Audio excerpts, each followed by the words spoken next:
జంతువులన్నీ లావు బొప్పాయి చెట్టు పక్కనున్న చెరువు ఒడ్డున చాలా అందంగా అలంకరణం చేశారు. వాళ్ళు ఎండు చెట్ల యొక్క కట్టెలతో మనుషుల్లాగా చిన్న చిన్న అందమైన ఇల్లు కట్టారు. చిన్న పక్షులు మరియు కోతులు ఆ ఇంట్లో చాలా సంతోషంగా ఆడుకుంటూ ఉన్నాయి.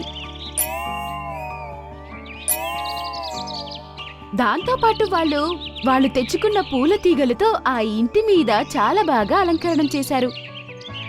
లావు బొప్పాయి చెట్టు యొక్క ఆకుల్ని తెచ్చి ఆ ఇంటి మీద అలంకరణ చేశారు. రాత్రి అయిన వెంటనే బొప్పాయి చెట్టు యొక్క ఆకులు మెరుస్తున్నాయి మరియు అది చూడ్డానికి చాలా అందంగా ఉన్నాయి. షేర్ఖాన్ తన దిబ్బపై నిలబడి జంతువులు సంతోషంగా ఉండడం చూసి అది కూడా సంతోషిస్తుంది.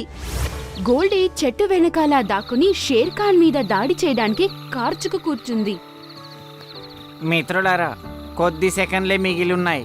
బాంబు తాడు వెలిగించగానే అందరూ కళ్ళు మూసుకొని కౌంట్ డౌన్ మొదలు పెట్టండి. అలా అంటూ మోంటూ కోతి బాంబ్కి అగ్గిపెట్టింది.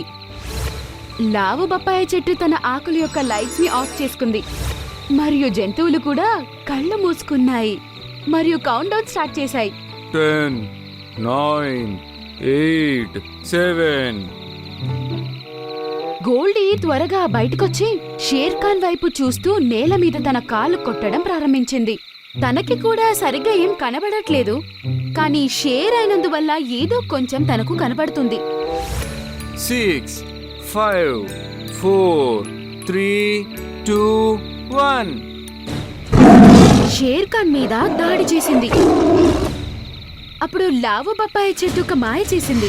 అప్పుడు షేర్ఖాన్ యొక్క దిబ్బ ఉన్న చోటు ఒక సింహాసనం వచ్చింది. షేర్ఖాన్ సింహాసనం మీద కూర్చున్నాడు. అప్పుడు ధమాకా జరిగింది. లైట్స్ కూడా ఆన్ అయ్యాయి. Happy new year.